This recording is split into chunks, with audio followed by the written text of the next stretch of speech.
Hey everyone, welcome to another episode of 3 Wide. I'm your host, Radney Crawford. Today is part 2 of our 3-part series where we're giving the playoff outlook for each NASCAR series. Yesterday, we did the NASCAR Craftsman Truck Series.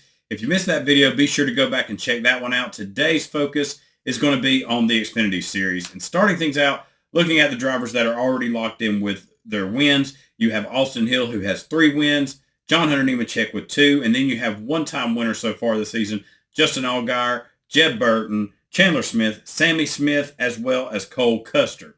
Cole Custer being the most recent winner this past weekend at Portland. Now, looking at the points, drivers that are currently above the cut line, you have Josh Berry, who's 112 points up. You also have Sheldon Creed, 77 points up. Sam Mayer, who is 34. Riley Hurst, who is 27 points up.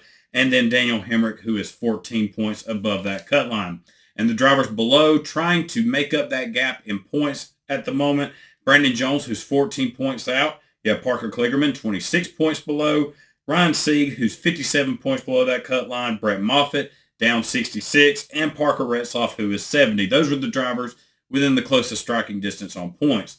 Now, we still got a little bit of a bigger gap between the playoff, when the playoffs start for the Xfinity Series, than we do the Truck Series. Xfinity, they still got 13 races before the playoffs start, so plenty of time for the guys below this cut line to make up some points, or the guys above the cut line to build up that gap, maybe get them a win along the way.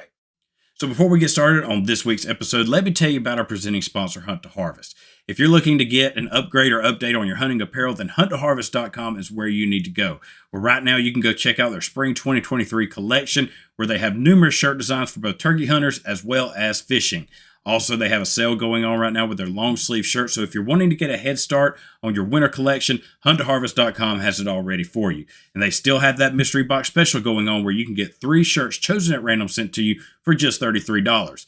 Be sure when you go to checkout to use that promo code RADNEY18923. That's RADNEY18923 for even more savings at checkout at hunttoharvest.com.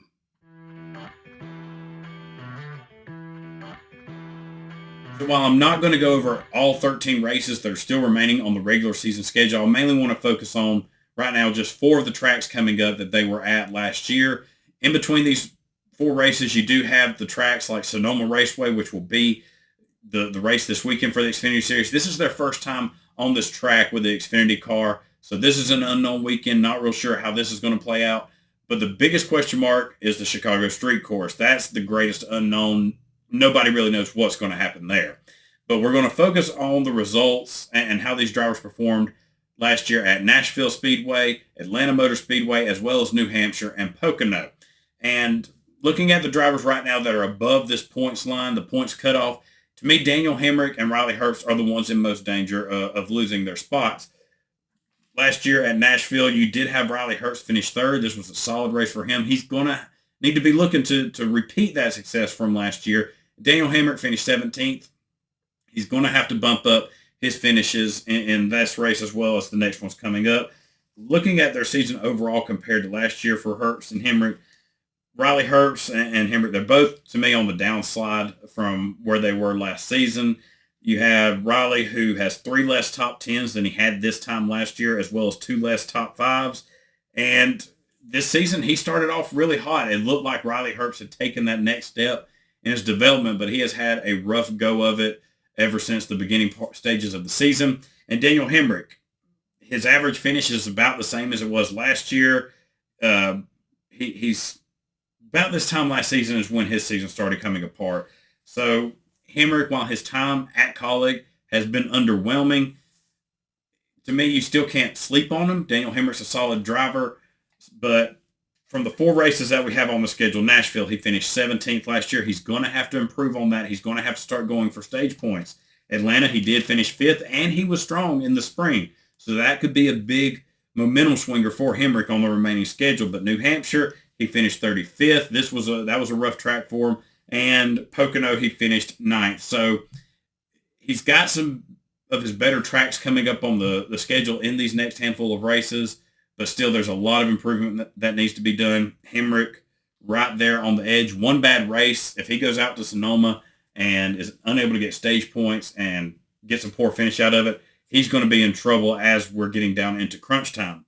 And looking at the three drivers that are in the top of the points cut line, Josh Berry, Sam Mayer, and Sheldon Creed, all three of these guys are performing about at the same level or even better than they were last season. Starting out with Josh Berry, while he hasn't been to victory lane this yet as compared to last season, he does have 3 more top 10s than he did this time last season, and his average finishes up. So while he's not in victory lane, he is showing more consistency, which is just as important as a race win. You have Sheldon Creed.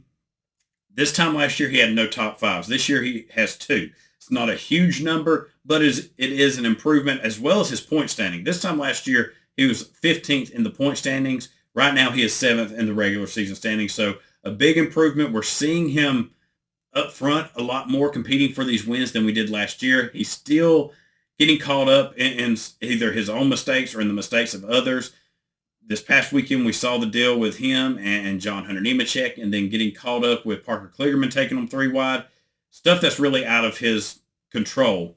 But he kind of stood up for himself a little bit more than he has in his Xfinity career by going back after John Hunter Nemechek. So we may be seeing some real growth here with Sheldon Creed and maybe gaining more respect in that Xfinity Series garage.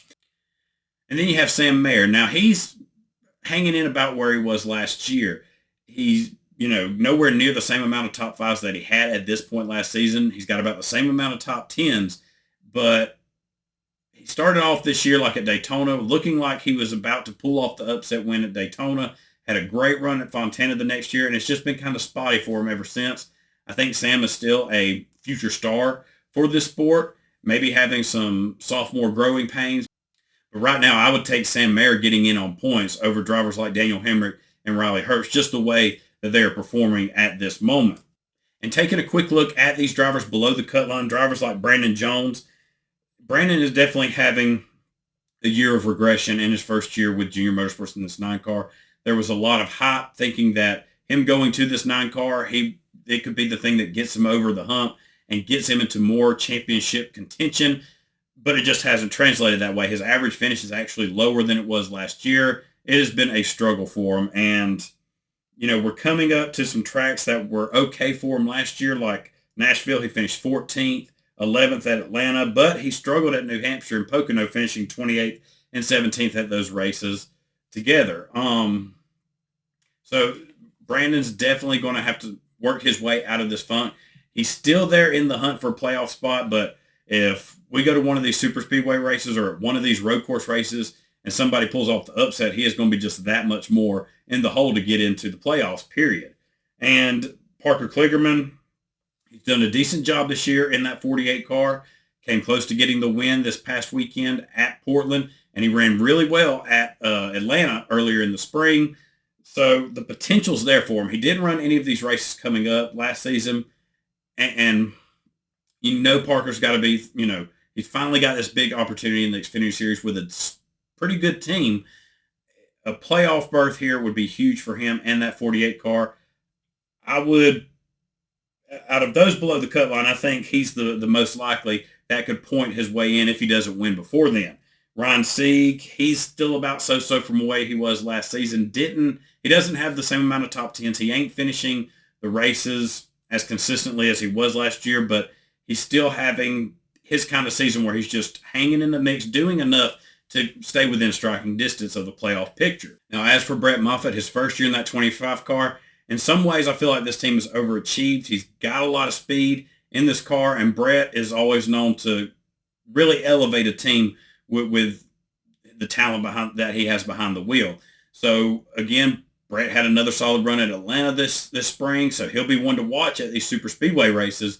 Can he pull off the upset and get that win to lock himself into the playoffs, which would be huge for a first-year team?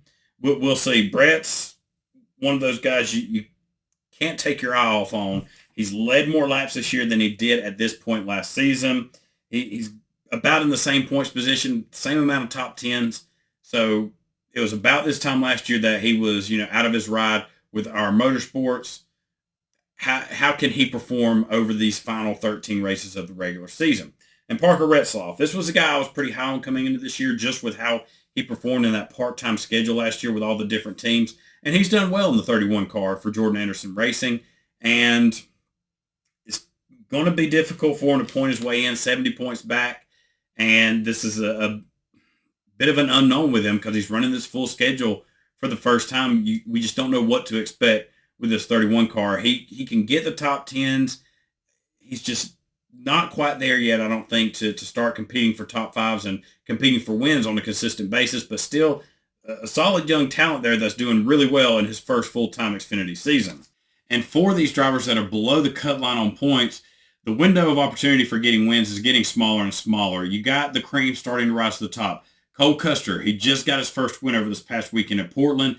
And over the past month or so, we have seen Cole getting more and more like his old self in the Xfinity Series. I wouldn't be surprised to see Cole get a few more wins before the playoffs start. And that's going to leave a lot of these guys below the cut line relying solely on super speedway races like Atlanta and Daytona. Now, you do have the road courses that can be a wild card, but I think you're going to have your usual suspects up there in the running, drivers like Justin Allgaier. Now, below the cut line, you also have to keep an eye on guys like Riley Herbst, Sheldon Creed, as well as Parker Kligerman. These are well-established road course racers. They got solid stats across the board at these tracks.